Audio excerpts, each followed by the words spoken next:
Okay, my name is Sebastьян Sальгадо. I'm a journalist from Argentina.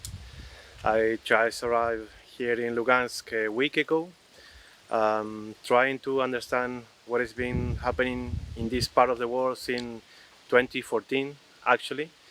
Most of the corporate media in my country, they have this opinion related, let's say, near of what the European media says about.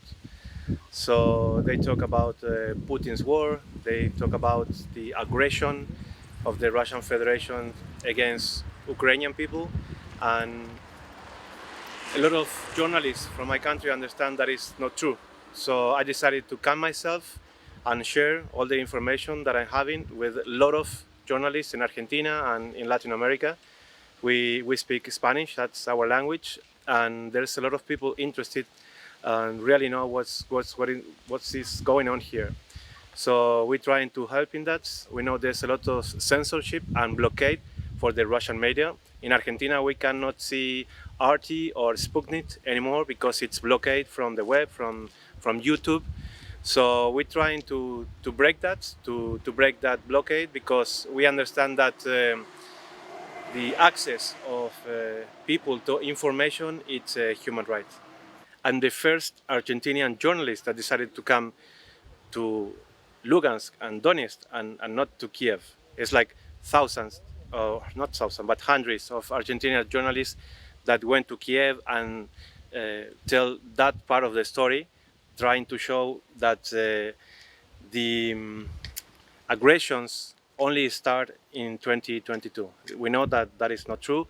We know that in Donbas, 15,000 people have been killed. I've been into the cemeteries, I've seen the graves, I've seen the aggression of Ukraine against the people of Donbas. I see the fascist government that Zelensky is ruling, that doesn't care about human life. You can see it's the Ukrainian government showing rockets and missiles through a nuclear installations in the last few days, shooting against their own prisoners of war.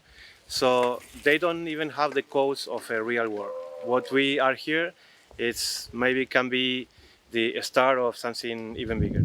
Which it's incredible. We've seen the rockets, the HIMARS made in the USA that they thrown to Al-Sheikhs. There's no military points or objectives over there, and they just trying to terrorize people to make them scared.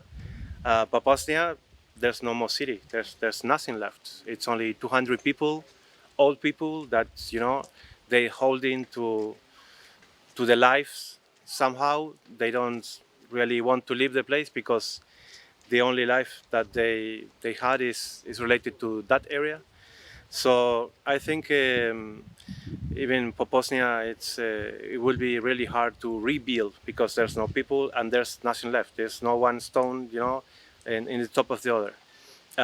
In here, we are very impressed because for me, the most important thing that I've seen here, it's that I could tape with my equipment the Ukrainian tanks hiding between the buildings of civilian populations.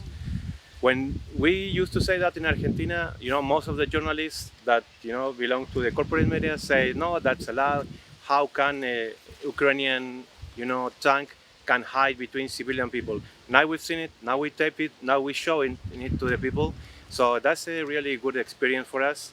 And we also find like the shells of a Javelin missile that didn't explode, showing that it's made in the USA.